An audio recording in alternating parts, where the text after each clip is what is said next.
ዛሬ ከምናቸው ጥያቄዎች የመጀመሪያው እናቴ የሐሙስ ቡና ታፈላለች። ተይ ይሄ ነገር አይቻልም ብዬ በነግራትም ልትሰማኝ ፈቃደኛ አይደለችም። አላህ መሐሪ ነው እንደ ሰው አይደለም ትለኛለች። ያፈላችውን ቡና መጠጣት እንዴት ይታያል? ቡናውን ከመቅዳቷ በፊት በጣም ብዙ ዱዓ ታደርጋለች። አላህ ከዚህ ነገር እንዲያርቃት ዱዓ አድርጉላት፣ እናቴንም ምከሩልኝ የሚል ጥያቄ ነው።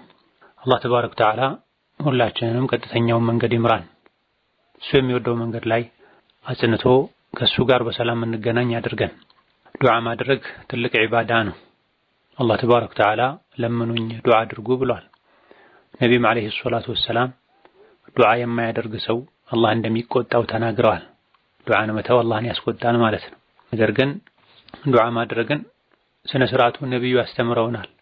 ከቡና ጋር አያይዞ ዱዓ ማድረግ፣ ለዱዓ ራሱን የቻለ አዲስ ስነ ስርዓት መፍጠር፣ ዱዓ ላይ ወሰን ማለፍ፣ ከነብዩ ዓለይሂ ሰላቱ ወሰላም ከሱሐቦች ቀደም ማለት ይሆናል።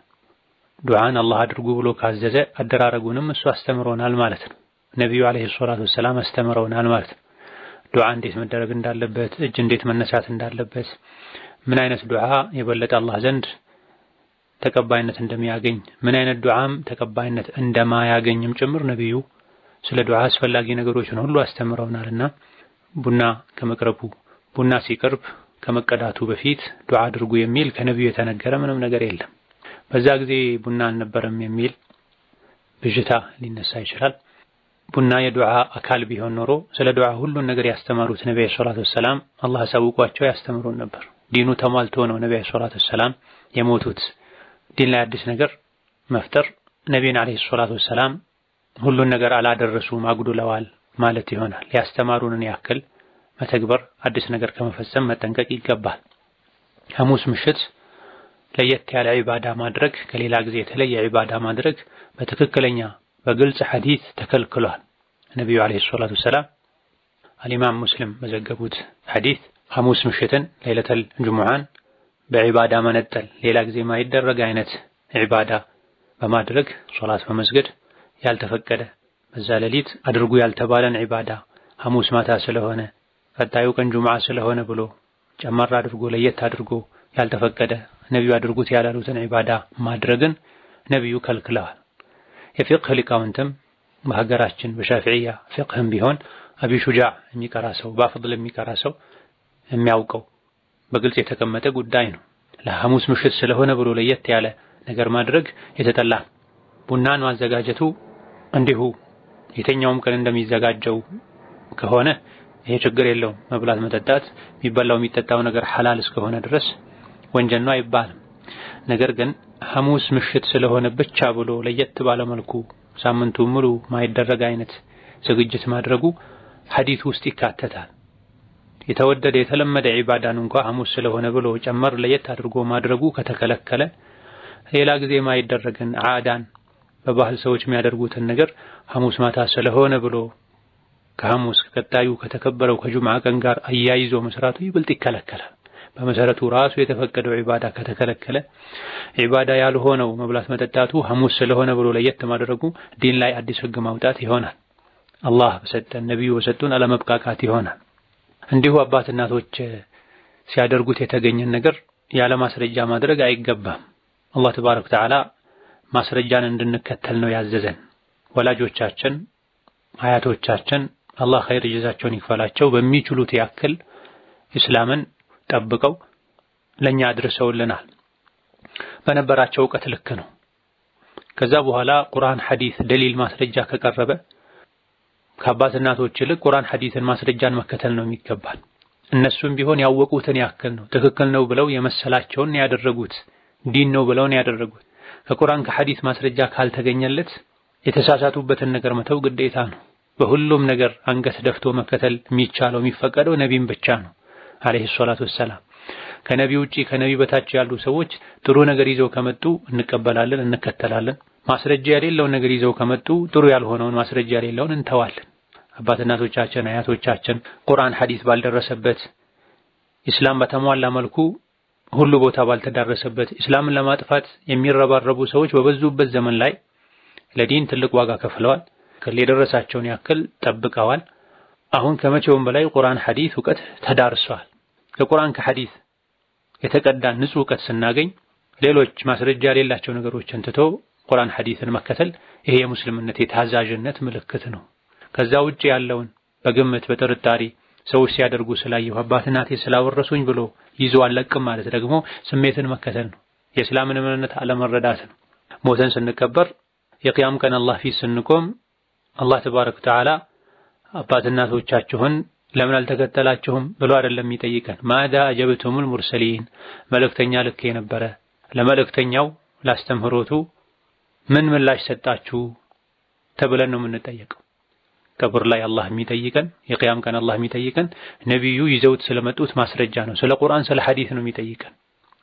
እንድንከተልም ያዘዘን ቁርአንና ሐዲስን ነው፣ የሱሐቦችን መንገድ ነው። ከዛ ውጪ ያለው ቀብር ስንገባ ሊያዋጣን አይችልም።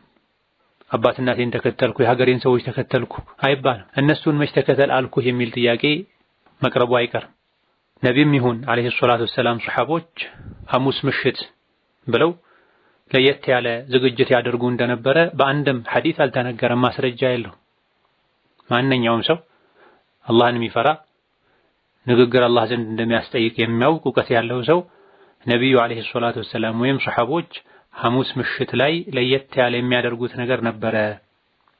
ሌሊቱን ሳይተኙ ያድሩ ነበር፣ ተሰብስበው ሶላዋት ይሉ ነበር፣ ቡና ደጋግመው ያፈሉ ዕጣን እያጨሱ ይጠጡ ነበር፣ ይበሉ ነበር የሚል ማስረጃ ማቅረብ የሚችል ማንም የለም። ከጊዜ በኋላ ነው የመጣው። የሀገራችን ዑለሞች መሻይኾች ይሄን አድርገዋል፣ ፈቅደዋል፣ አይተው ዝም ብለዋል ሊባል ይችላል። ዑለሞች አንዳንድ ነገር ማስረጃው ላይ ደርሳቸው ይችላል። አንዳንድ ዕውቀት አላቸው የሚባሉ ሰዎችም የአንዳንድ ነገር ማስረጃ ላይ ደርሳቸው ይችላል። አንዳንድ ነገሮች እንዲሁ በስሜት ተጀምረው ዲን መስለው ሊታዩ ይችላሉ።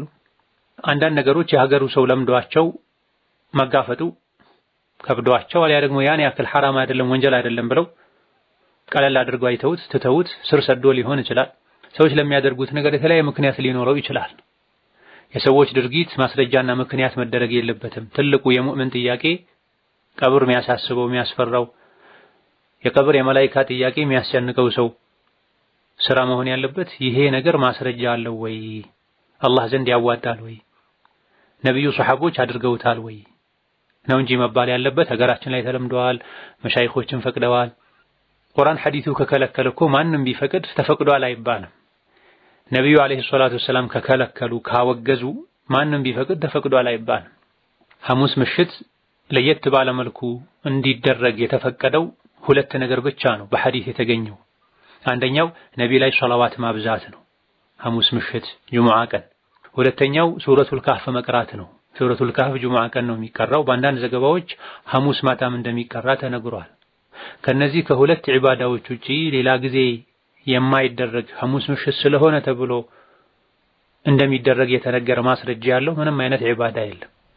የተለመደውን የተወደደውን የተፈቀደውን ሶላት እንኳ ሐሙስ ማታ ስለሆነ ብሎ ለየት አድርጎ መስገድ ተከልክሏል በግልጽ ሐዲስ። ሌላ ጊዜ ሳምንቱን ሙሉ የተለመደውን መልካም ስራ ዒባዳ ይደረጋል።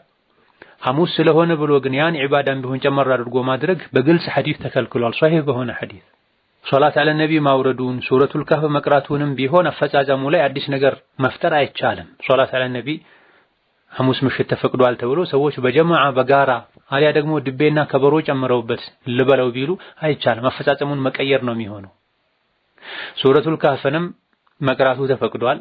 ነገር ግን ሰዎች በጋራ ተሰብስበው በአንድ ድምፅ ሁሌ ይሄን አድርግ ቢሉ ሐዲሱ ሐሙስ ማታ ጁሙዓ ቀን ሱረቱል ካህፍን ቅሩ ነው እንጂ የሚለው ሁሌ በጋራ ተሰብስባችሁ ቅሩ አልተባለም። አልፎ አልፎ ለመማማር ቢደረግ ድንገት ሰዎች በተገናኙበት አንዱ የቀራ ሌላው ያደመጠ በተራ ተራ እንቅራ ቢሉ ችግር ላይ ኖረው ይችላል። በቋሚነት ግን የተፈቀደውን ሱረቱል ካህፍን እንኳን በጀማዓ እንቅራው ቢባል አሊያ ደግሞ ሶላት አለ ነብዩን በጀማዓ እንበለው ቢባል ወይም ከበሮና ድቤ እጅ ማጨብጨብ ቢጨመርበት ይሄም ቢሆን የተከለከለ ይሆናል። አፈጻጸሙ ስለተቀየረ ቢድዓ ይሆናል።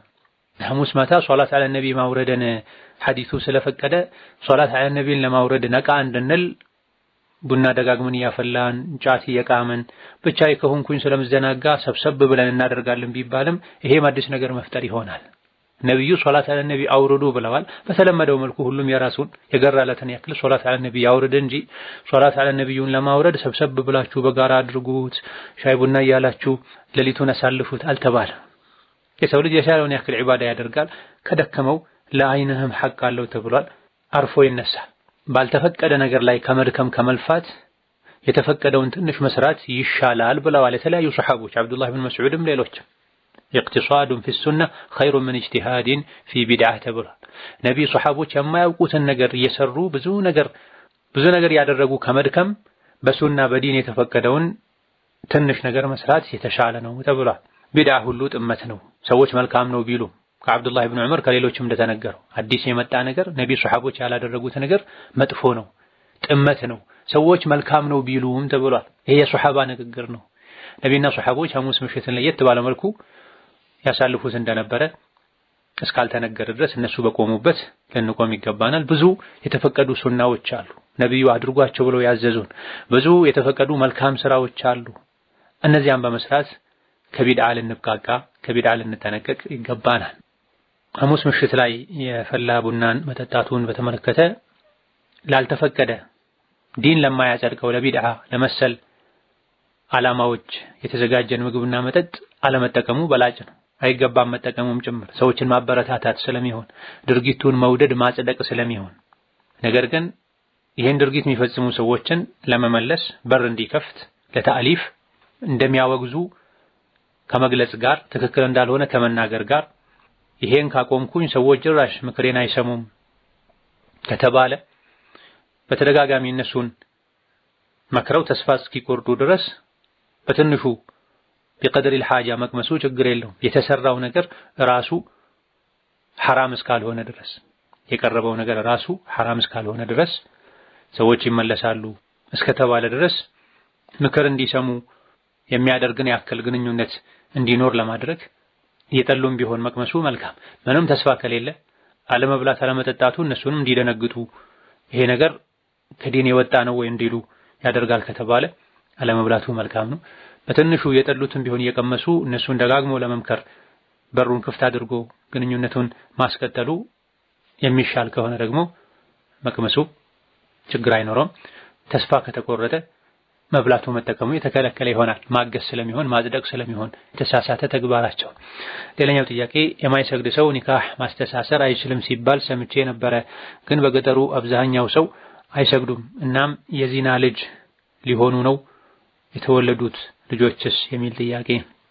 ሐዲስ ላይ ሶላትን የተወ በእርግጥ ከፍሯል ተብሏል ከነብዩ ሰለላሁ ዐለይሂ ወሰለም። ይሄን በመያዝ ሶላትን የተወ ሰው ይከፍራል የሚሉ በርካታ ሊቃውንት አሉ።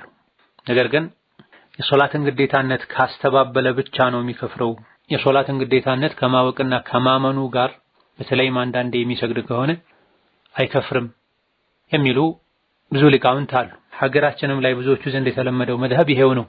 በመሰረቱ ላ ኢላሀ ኢለላህ ሙሐመዱር ረሱሉላህ ካለ ከጾመ የሶላትን ግዴታነት አምኖ ከተቀበለ አንዳንዴም ከሰገደ በመዘናጋት አንዳንድ ወይም ብዙ ጊዜ ሶላትን ስለተወ ብቻ ካፍር ነው አይባልም በማለት ሙስሊም መሆን እንደ መስፈርት የሚታይባቸው ነገሮችን ቢያደርግ ትክክል ይሆናል። ከዚህም አንዱ ኒካህ ቢያስር ሶላት ማይሰግድ ሰው የሶላትን ግዴታነት ካመነ ሙስሊም ነኝ ካለ በተለይም አንዳንዴ ከሰገደ ኒካሁ ትክክል ነው የሚሉ አሉ። ነገር ግን የሶላትም የኒካህም ጉዳይ ሁለቱም ከባዶች ናቸው። ኒካህ የሚያስር ሰው የሴት ልጅ ኃላፊ ዓድል መሆን አለበት። ከሰዎች ጋር ባለው ግንኙነት ክብርን በመጠበቅ የሚታወቅ የማይሰርቅ የማያመነዝር ክብረ ቢስ ያልሆነ ሰው መሆን አለበት ተብሏል። በቀን 5 ጊዜ የአላህን ትእዛዝ አክብሮ አላህ ፊት መቆምን መተው ይሄ ትልቅ ክብርን የሚያጎድል ነገር፣ አዳላን የሚያሳጣ ነገር። ስለዚህ በላጩ ሶላት ማይሰግድ ሰው ኒካህ ማሰር አይችልም የሚለው ነው። ነገር ግን ባለበት አካባቢ ያሉ የዕልም ሰዎች ሶላትን መተው ብቻ አይደለም የሚያከፍረው ግዴታ አይደለም ማለቱ ነው የሚያከፍረው እንጂ ግዴታነቱን ካመነ ሙስሊም ነኝ ካለ ላ ኢላሀ ኢለላህ ሙሐመዱር ረሱሉላህ ካለ አይከፍርም የሚል እምነት አካባቢው ላይ ኖሮ በዛ እምነት መሰረት አባት ሶላት ባይሰግድም ሙስሊም ነው ተብሎ የታሰረ ኒካህ ግንኙነታቸው ዝሙት ነው ልጆችም የዝሙት ናቸው አይባልም። ቢበዛ እንዲህ አይነቱ ኃላፊ ተውበት አድርጎ ሶላቱን ጀምሮ ኒካሁ እንዲታደስ ወይም በሌላ ሰው እንዲታደስ ቢደረግ መልካም ነው የሚባለው።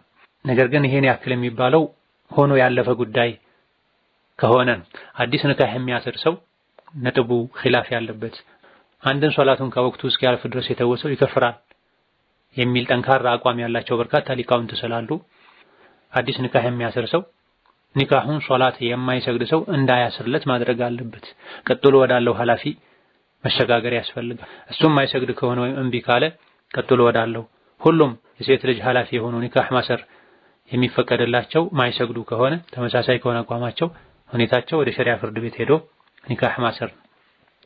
ሌላኛው ጥያቄ የረመዳን ቀዷ ነበረብኝ። ከዛ ሸዋል 6ቱን ቀን ካለፈ በኋላ ቀዷዬን ነይቼ ጾምኩኝ። ከዛ ባለቤቴ በጣም አስገድዶኝ ጾሜን አስተፋኝ። ወላሂ ግን እኔ እምቢ ብዬው አስገድዶኝ ነው ማለቴ ግንኙነት አደረገን ማለቴ ነው እና ምን ላድርግ? በቀኑ አጥፍቼ የማግስቱን ጾምኩኝ ከፋራስ አለብኝ ወይ የሚል ጥያቄ ነው። የፈርድ ጾምን ግዴታ ጾምን የረመዳን ጾምም ይሁን የስለት ጾምም ይሁን ዋጅብ የሆነ ጾም ያለበት ሰው ጾሙን ከጀመረ በኋላ ጾሙን ማፍረስ አይችልም፣ ወንጀል ነው። ባሎችም ዋጅብ የሆነ ጾም ላይ ያሉ ሚስቶቻቸውን ጾማቸውን ማስፈታት አይችሉም። ሚስቶችም እሺ የማለት ግዴታ የለባቸው። በትክክል ተገደው ከሆነ 100% ከመጀመሪያ እስከ መጨረሻ እምቢ ያሉ እየታገሉ ተገደው ከሆነ እንዲህ ነገር የተፈጸመባቸው ሴቶች ጾማቸውም አይበላሽም። ነገር ግን መጀመሪያ እምቢ ብለው ጫን ብሎ ሲጠይቃቸው ፈቅደው ከሆነ የተደረገው አሊያ ደግሞ ከተገደዱ በኋላ ውስጣቸው ፈቃደኛ ሆነው ትተው ደስተኛ ሆነው ከሆነ ግንኙነቱ የተደረገው ጾሙ ይበላሻል። ሌላ ጊዜ ግን ቀዷ ማውጣት ግዴታ ይሆናል። ከቀዷ ውጪ ከፋራ ይወጅባል ወይ? በጣም ጥቂት ሊቃውንት አዎ ከረመዳን ውጪም ቢሆን የረመዳን ጾምን ቀዷ ያወጣ ያለ ግንኙነት አድርጎ ጾሙን ያፈረሰ ሰው ከፋራ አለበት ያሉ አሉ። ነገር ግን ትክክለኛውና ብዙሃኑ የመረጡት ከፋራ ግዴታ የሚሆነው በረመዳን ወር የረመዳንን ጾም እየጾመ ያለ ሰው ግንኙነት ካደረገ ነው እንጂ ከረመዳን ውጪ ባሉ ጊዜያት የቀዷ ጾም እየጾመ ያለ ግንኙነት አድርጎ ጾም የፈረሰበት ሰው ተውበት ከማድረግ ጋር በፍላጎቱ ከሆነ ያደረገው ቀዷ ማውጣቱ ብቻ በቂ ነው። ሌላኛው ጥያቄ ከአሰሪዎቼ ጋር ወደ ሌላ ቦታ ተሳፍረን ነበረ። ሶላት ተሳጥረሽ ስገጂ አሉኝ። ዙህርን ከአስር መግሪብን ከኢሻ አጣምረሽ ስገጂ አሉኝ። መጀመሪያ አካባቢ እሺ ብዬ እሰግድ ነበረ፣ ግን ሲቆይ ተውኩት። እኔ በሰዓቱ መስገድ ጀመርኩ። ቤት ውስጥ ቁጭ ብዬ ሰዓት እስኪያልፍ ከመጠበቅ ብሰግድ ብዬ ነበር። አሰሪዎቼ ግን ተቆጡኝ። ወንጀለኛ እሆናለሁ። እኔ ያለሁት ሰው ሀገር ነው። ወደ ሀገር እስክመለስ ሶላትን ማሳጠር ይጠበቅብኛልን? ጀዛኩሙላህ ኸይር የሚል ጥያቄ ነው። ብዙሃኑ ሊቃውንት ዘንድ 80 ኪሎ ሜትር እና ከዚያ በላይ የተጓዘ ሰው ባለ 4 ረካ ሶላቶችን ወደ ሁለት አሳጥሮ መስገድ ይችላል። መግሪብና ፈጅር በሁሉም ሊቃውንት ስምምነት አያጥሩም። እንደዚሁ ደግሞ ዙህርን ከአስር መግሪብን ከኢሻ ከፈለገ አስቀድሞ ከፈለገ አዘግይቶ መስገድ ይችላል። ይሄን ማድረጉ ባለ አራቶችን ወደ ሁለት ማሳጠሩም ዙህርና አስር መግሪብና ኢሻን አጣምሮ መስገዱም ሩኽሳ ነው። አላህ ተባረከ ወተዓላ ባሮቹ እንዳይቸገሩ የፈቀደው ያግራራው ነገር ነው እንጂ ይሄ ማድረጉ ግዴታ አይደለም። عند جمهور اهل العلم ማለት ነው። የፈለገ ሰው ባለ አራቱን ሁለት አድርጎ ይሰግዳል። ያልፈለገ ሰው ሞልቶ ይሰግዳል። የፈለገ ሰው ሁሉንም ሶላት በወቅቱ ይሰግዳል። የፈለገ ሰው ደግሞ ዙህርን ከአስር መግሪብን ከኢሻ ወደፊት ወደ ኋላ አድርጎ ከፈለገ ወደፊት ከፈለገ ወደ ኋላ አድርጎ አጣምሮ መስገድ ይችላል እንጂ አሳጥሮ መስገዱ ግዴታ ነው አይባልም። ብዙሃኑ ሊቃውንት ዘንድ የተወሰኑ ሊቃውንት መንገደኛ አሳጥሮ መስገድ ግዴታ ነው የሚሉ ቢኖሩ፣ ስለዚህ አሰሪዎች ማሳጠሩ ግዴታ ነው የሚለውን የጥቂት ሊቃውንትን አስተያየት ይዘው ሊሆን ይችላል። ብዙሃኑ ግን የመረጡት የፈለገ ሰው ያደርጋል። አላህ አግራራ እንጂ አሳጥራችሁ ስገዱ ካልሆነ ወንጀለኛ ትሆናላችሁ ማለት አይደለም የተፈለገበት ብላ በጥቅሉ መንገደኛ የሆነ ሰው ርቀቱ ከ80 ኪሎ ሜትር በላይ ከሆነና መቼ እንደሚመለስ በትክክል ማያውቅ ሆኖ ከሆነ የተጓዘው ባለ አራቶችን ሁለት አድርጎ መስገዱ ይመረጣል። የጠበቀ ሱና ነው። አንዱን ከሌላኛው አጣምሮ መስገዱ ግን አስፈላጊ ሆኖ ከተገኘ ነው። ድካም ካለ ጉዞ ላይ ከሆኑ የሚቸገሩ ከሆነ ነው እንጂ ለሙሳፍርም ቢሆን በላጩ ሁሉንም ሶላት በወቅቱ መስገዱ ነው።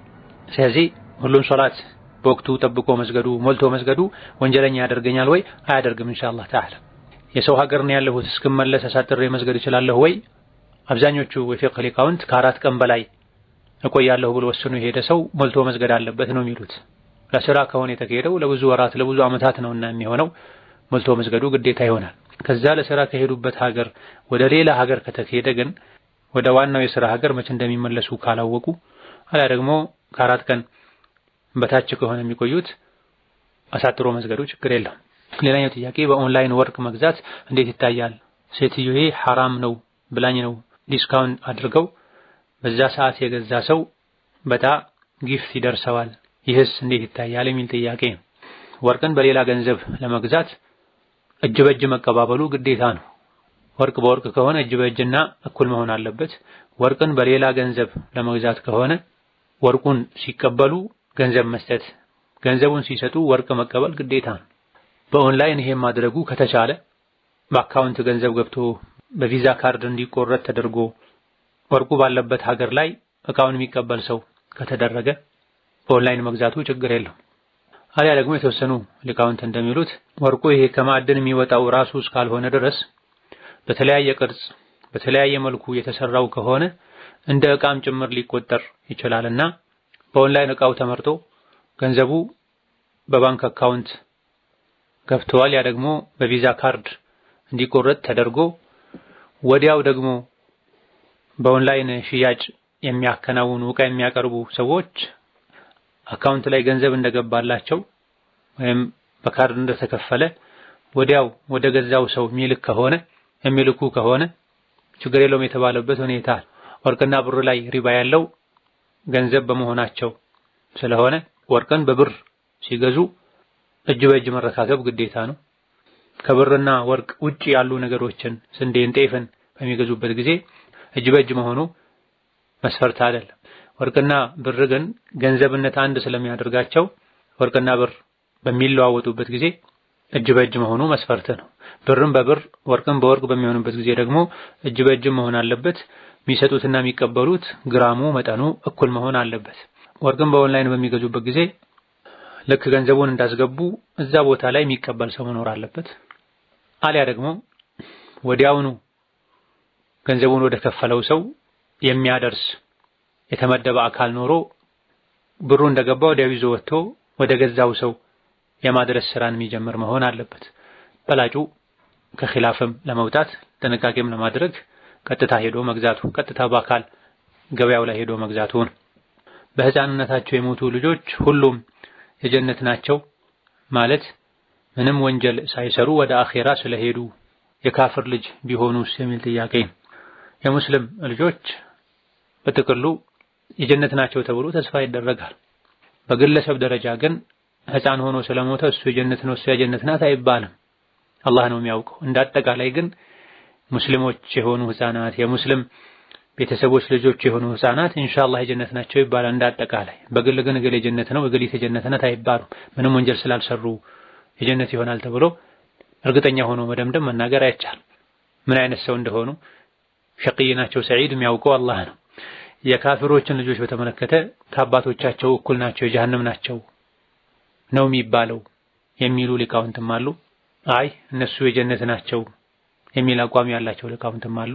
ዱንያ ላይ በወላጆቻቸው አይን ነው የሚታዩት፣ እንደ ወላጆቻቸው ነው የሚቆጠሩት። ለዛም ነው በወላጆቻቸው ይከተሉት በነበረው እምነት መሰረት ሽኝት ተደርጎላቸው የካፍር መቃብር ላይ የሚቀበሩት ካፍሮች ናቸው ተብሎ ስለሚታመን ነው። የአኺራውን ግን በግለሰብ ደረጃ አላህ ነው የሚያውቀው የተባለበት ሁኔታ ላይ እንዲህ አይነት ነገሮችን እንዲሁ ለማወቅ ያክል ካልሆነ በስተቀር በዚህ ራስን መጥመዱ ተገቢ አይደለም። ሌላኛው ጥያቄ ባለቤቴ አርፍዶ ተኝቶ ለሱብሂ ሶላት አይነሳም፣ ባነሳውም አይነሳም። ሁሌ መጨቃጨቅ ሰለቸኝ፣ ዝም ልበለው ባላነሳው ወንጀል ይሆንብኛል፣ ያው አይነሳም በማለት ዝም እለዋለሁ፣ ሁሌም ማንሳት አለብኝ ወይ የሚል ጥያቄ ነው። ትልቅ አደጋ ላይ ነው ያለው። ሶላት አልፈጅርን ሁሌ አርፍዶ የሚነሳ ከሆነ ጭራሽ ደግሞ ወቅቱ እስኪወጣ ድረስ የማይሰግድ ከሆነ አደጋው እጅግ በጣም ከፍ ያለ ይሆናል። ኩፍር ደረጃ ሊደርስ ይችላል። ሶላት አልዐስር ያመለጠው ሰው ስራው ተበላሽቷል ብሏል ነብዩ ሰለላሁ ዐለይሂ ወሰለም። አንድ ሶላት ነው ሶላት አልዐስር። ስራ የሚያበላሸው ኩፍር ነው። ስለዚህ ሶላተል ዐስር ያመለጠው ሰው ስራው እንደተበላሸው እንደሚበላሸው ሁሉ ሶላተል ፈጅር ያመለጠው ሰውም ስራው ይበላሻል። ስራ የሚያበላሸው ኩፍር ነው። አንድን ሶላት ወቅቱ እስኪወጣ ድረስ መተው ኩፍር ይሆናል ማለት ነው። ስለዚህ ደግሞ ደጋግሞ መምከር፣ አላህ እንዲፈራ ማስጠንቀቅ፣ በሰው ማስመከር፣ መካሪ የሆኑ ትምህርቶችን ድምጾችን ማስደመጥ፣ አጠገቡ ሆኖ መጽሐፍትን ሶላትን ችላ ስለማለት አደገኝነት የሚገልጹ ማስረጃዎችን የያዙ መጽሐፍትን ማንበብ ያስፈልጋል። ከእንዲህ አይነቱ ባል ጋር ያለ ጋብቻም አደጋ ላይ ነው ያለው። ሙስሊም ሴት ሶላትን በመተው ወይም ሌላ ነገር የሚያከፍር ነገር በማድረግ ከከፈረ ባል ጋር እንደ ባልና ሚስት መቆየት አትችልም። ኒካሑ ራሱ ሊፈርስ ይችላል። ሶላት መተው የሶላትን ግዴታነት ከማወቁ ጋር ተነስ ስገድ ከመባሉ ጋር ልቡ እያወቀ የሶላትን ወቅት ተሳልፎ ለስራ ብቻ ተነስቶ የሚወጣ ከሆነ ይሄ ከእስላም ሊያስወጣ የሚችል ተግባር ነው። ከእስላም ከወጣ ካፍር ወንድ ጋር ሙስሊም ሴት ባሌ ነው ብላ መቀጠል አትችልም። ደጋግሞ መቀስቀሱ ግዴታ ይሆንብኛል ወይ? በተደጋጋሚ ተቀስቅሶ ምንም ለውጥ ከሌለው ማ ዐለ ረሱል ኢለል በላግ የማድረስ ግዴታ ነው ሰዎች ላይ ያለው። ደግሞ ደጋግሞ ከቀሰቀሱት እምቢ ካለ ከዛ በኋላ ቢቀሰቅሱት ምንም እንደማይሰማ ከተረጋገጠ መቀስቀሱ መተው ወንጀለኛ አያደርግም። አላህ ተባረከ ወተዓላ ከገፍላ አኺራን ከመዘንጋት የሸይጣን ወጥመድ ላይ ከመውደቅ አላህ ይጠብቀን። ሌላኛው ጥያቄ ልጅ ሲወለድ የሚደረግለት ስነ ስርዓት በሱናው መሰረት ምን ይመስላል? አዛን ማድረጉ በቀኝ ጆሮ፣ ኢቃም በግራ የሚባለው ሱናውን መሰረት ያደረገ ነው ወይ? ሌላም ተጨማሪ አደቦች ካሉ ያስረዱን። ጀዛኩሙላህ። በተጨማሪም የአቂቃ አደራረግ ላይ ማብራሪያ ቢሰጡን። የእርዱን ሁኔታ ስጋው ምንድነው መደረግ ያለበት? ያለነው በምዕራቡ ዓለም ነው። አሳርደን ሰርተን መስጂድ ወስደን ሰው እናብላ ወይ አገር ልከን እንዲታረድ እናድርግ? ጀዛኩሙላህ ኸይር የሚል ጥያቄ ነው። ሕፃን ሲወለድ በቀኝ ጆሮው አዳን ማለት ሱና እንደሆነ የሚያሳይ ዘገባ አለ። አልኢማም ሐኪም ሌሎችም በዘገቡት ሐዲስ ላይ ነብዩ ሰለላሁ ዐለይሂ ወሰለም ልጃቸው ፋጢማ የልጅ ልጃቸውን ሐሰን ኢብኑ ዓሊን በወለደች ጊዜ ነብዩ ሰለላሁ ዐለይሂ ወሰለም ጆሮው ላይ አዳን እንዳሉ ተነግሯል።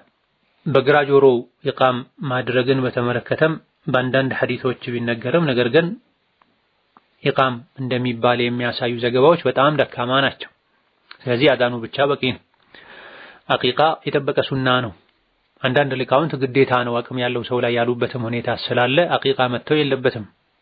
የተወለደው ወንድ ልጅ ከሆነ 2 በግ 6 ወርና ከዛ በላይ እድሜ ያላቸው፣ ፍየሎች ከሆኑም 1 ዓመትና ከዛ በላይ እድሜ ያላቸው ጤነኛ የሆኑ ቢቻል የሚያምሩ የሆኑ፣ ሴት ከሆነች ደግሞ 1 በግ ብቻ ወይም ፍየል ቀደም ሲል የተባለውን እድሜ የደረሱ መታረድ አለባቸው።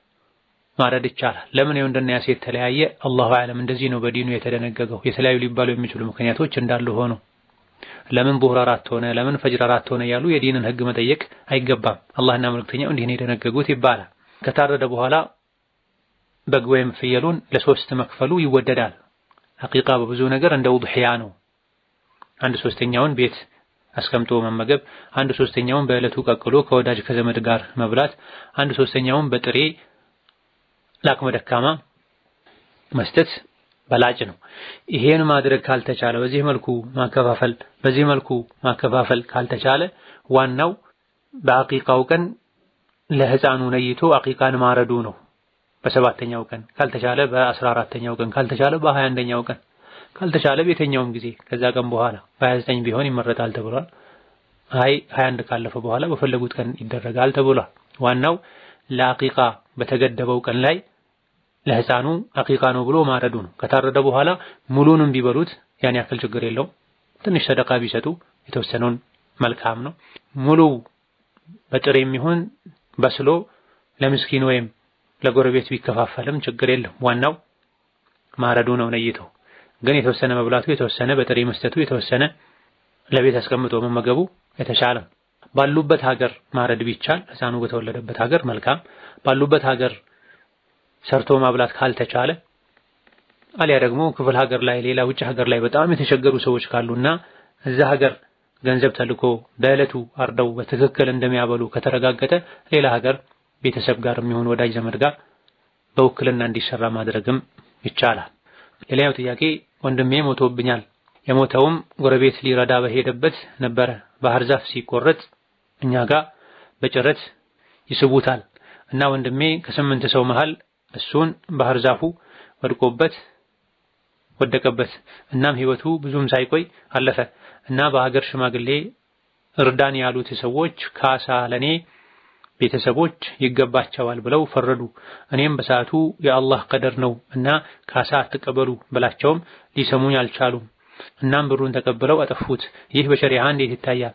ወንድሜ የሞተው ስለቀደረበት ነው፣ አልገፉትም፣ ምንም አላደረጉትም እና ካሳ መክፈል ነበረባቸው ወይስ የማይከፈልም ከሆነ ምን ላድርግ? ቤተሰቦቼ መልሱ ብላቸውም እምቢ ብለው ነው ብሩን ያጠፉት እና እኔ የማይከፈል ከሆነ ለቤተሰቦቼ ሳልናገር ብራቸውን መመለስ እችላለሁ የሚል ጥያቄ ነው። ለዲን በዚህ ልክ መጨነቅ፣ ቤተሰቦች አላህ ዘንድ እንዳይጠየቁ መጠንቀቅ መልካም ነው። አብዛኛው የፊቅህ ሊቃውንት ዘንድ አንድ ሰው በስህተትም ቢሆን በእጁ የሰው ነፍስ ከጠፋበት ወይም አንድ ሰው የሰው ነፍስ እንዲጠፋ ሰበብ ከሆነ ካሳ መክፈል አለበት። አውቆ ሆን ብሎ ከሆነ የገደለው ወንጀለኛ ይሆናል፣ ወንጀሉም ከባድ ነው። ነገር ግን መግደል ባያስብም በስህተት በሱ ሰበብ በእጁ ነፍስ የጠፋበት ሰው ካሳ መክፈል አለበት። ካሳውን ቤተሰቦቹ በአባት በኩል ያሉ ዘመዶቹ ተባብረው ይከፍላሉ። ስለዚህ ባህር ዛፍ ሲቆረጥ የተሳተፉ ባህር ዛፉ እሱ ላይ ወድቆ ለመሞቱ ሰበብ የሆኑ ሰዎች ካሳ መክፈል አለባቸው። የሟቹ ቤተሰቦችም ተቀብለው መብላታቸው ወንጀል አይደለም። አውፍ ቢሉ ይቅር ቢሉ የተሻለ ሊሆን ይችላል። አይ መብታችን ነው፣ ነፍስ ጠፍቶብናል፣ ቤተሰብ ጎድሎብናል፣ ካሳ እንፈልጋለን ካሉ ይቻላል። ሌላኛው ጥያቄ ጫት ሊቅሙ ዘመዶቼ ወይም የባሌ ዘመዶች ወደ እኔ ቤት ጫት ይዘው ቢመጡ እና ለነሱ ቡና ወይም ሻይ ባፈላላቸውና ባሌ ቢያስተናግዳቸው እኔ ለነሱ በማፍላቴ ተጠያቂ ይሆናለሁን? እሱስ ለነሱ ስላስተናገዳቸው ተጠያቂ ያደርገዋልን? ወይስ በጭራሽ ለነሱ ማፍላትም ማስተናገድም አይፈቀድም? ስለተወዛገብኩ ነው በሰፊው እንዲያብራሩልኝ። ምክንያቱም አንዳንድ ሰዎች አንቺ ከነሱ ጋር ተቀምጠሽ እስካላስተናገድሻቸው ድረስ ለነሱ ሻሂ ወይም ቡና ማፍላትሽ ችግር የለውም ስላሉኝ ነው ይሄንን ለመጠየቅ የቻልኩት። ጀዛኩሙላህ ኸይር የሚል ጥያቄ። ጫት መቃም በሸሪዓ ሐራም ነው፣ ክልክል ነው። የተለያየ ጉዳት ስላለው ጤንነትን ይጎዳል፣ ኢኮኖሚን ይጎዳል። እንደዚሁ ደግሞ ቤተሰብን ቸላ እንዲሉ ያደርጋል። አብዛኛውን ጊዜ ከሶላትም ያዘናጋል። ብዙ ጊዜ ጫት የሚቀሙ ሰዎች ሶላትን በወቅቱ አይሰግዱም። የሰገዱም እንደሆነ በሙሉ አቅላቸው በሙሉ ልባቸው አይሰግዱም። በመሆኑም ጫት እስከተከለከለ ድረስ ጫትን የሚቅምን ሰው በምንም መልኩ ማገዝ የተከለከለ ይሆናል። አላህ አንድ ነገር ከከለከለ በዛ ነገር ላይ ማገዝንም ይከለክላል። በመልካም ነገር አላህን በመፍራት ተጋገዙ፣ ተባበሩ፣ በወንጀል አላህን በማመጽ አትተባበሩ የሚል ግልጽ የቁርአን አንቀጽ አለ። እንግዳ ቤት ከመጣ ለእንግዳ የሚበላ የሚጠጣውን ማቅረብ አደብ ነው፣ ስርዓት ነው፣ ግዴታም ጭምር ነው። ለእንግድነቱን ለመቀበል ምግብ ቀርቦ ቡና ቀርቦ ካስተናገዱት በኋላ ጫት መቃም ቢጀምር ማብላት ማጠጣቱ ማፍላቱ ችግር የለውም። ነገር ግን በቤታችን ውስጥ ወንጀል አትስራ፣ አላህን ፍራ ማለት መምከር ይገባል። በተደጋጋሚ ደግሞ ጫት እንደሚቅሙ የታወቀ ጫት ይዘው የመጡ ለነሱ ቡና አፍልቶ ማቅረብ ችግር የለውም፣ አብረሻቸው ካልተቀመሽ አይባልም። እንደዚህ ስህተት ነው። አላህን የሚያመጽን ሰው ማገዝ ነው የሚሆነው። አብረሽ ካልተቀመሽ ድረስ ችግር የለውም የሚል ሰው እይታውን አንድ ነገር ላይ ብቻ ገድቦ ነው። አፍልታም ከአጅነቢ ወንድ ጋር ቁጭ ካለች ሁለት ጥፋት ነው የሚሆነው።